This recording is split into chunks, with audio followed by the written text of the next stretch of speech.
أستاذنا الكبير الفنان محمد صبحي.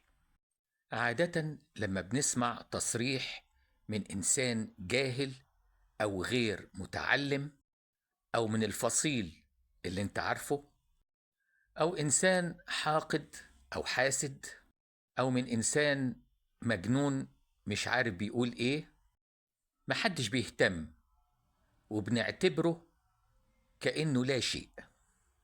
وإحنا عارفين كويس قوي إن حضرتك لا تنتمي أبدا للناس اللي احنا اتكلمنا عليهم دلوقتي. عشان كده كلنا بنستغرب من الكلام اللي حضرتك قلته، كلام غير مقبول نهائيا.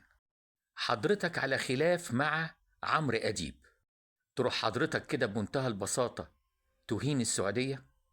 للأسف يا أستاذ محمد، حتى لو اعتذرت، الكلام اللي بيخرج من بق الإنسان ويجرح اللي قصاده بيبقى عامل زي الطوبة اللي اتحدفت في وش الآخر وعورته، ما ينفعش ترجع تاني أبدا.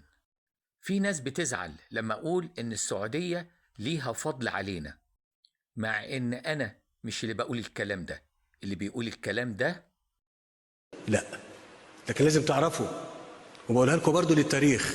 انا قلتها قبل كده بس ممكن نكون نسينا.